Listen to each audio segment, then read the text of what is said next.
Hi, this is Brad Linder with Lilliputian, and today I have a package from Dell. This should be a Dell Inspiron 11Z. That's a thin and light laptop with an 11.6-inch display and a consumer ultra-low voltage processor from Intel. I believe that this model is going to have a dual-core processor, but I'm not going to know the specifications for certain until I open it up.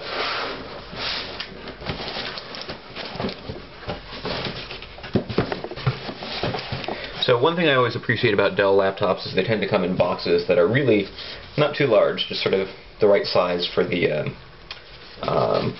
netbook itself or the notebook, and recycled materials used in the packaging, which is also a nice feature.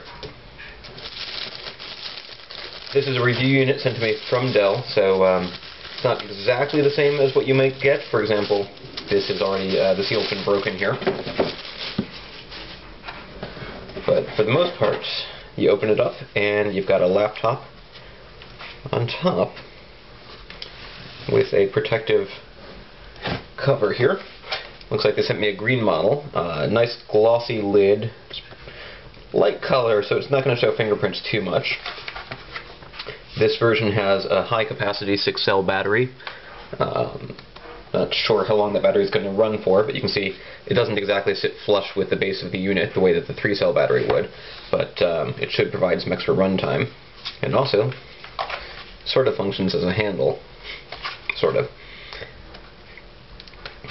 The laptop itself, when you open it up, we've got a multi-touch touchpad and some instructions for how to use it right here on the touchpad. Like the Inspiron 10V, the left and right buttons are integrated into the touchpad, so you actually press down, so you can scroll around, tap, or press to implement actions. Keyboard stretches most of the width of the display, or of the chassis, so it should be pretty comfortable to type on it. Pretty close to a full-size keyboard, if not a completely full-size keyboard. We've got a fairly large bezel around the display here, but it is an 11.6-inch screen. We've got a webcam at the top and microphone at the top as well. Make sure you can see that. And single power button around the sides. We've got an SD card slot.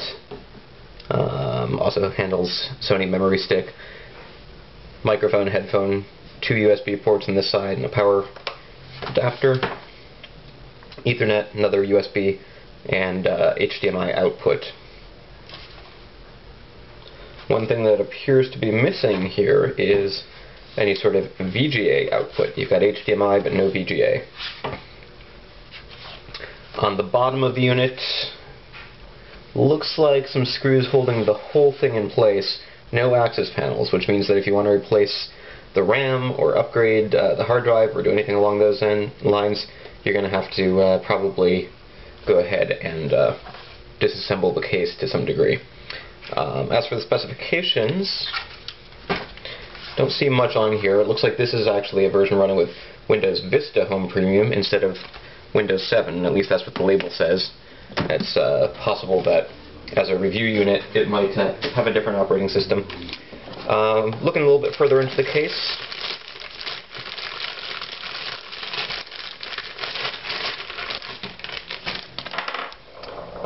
rather interesting power brick. It's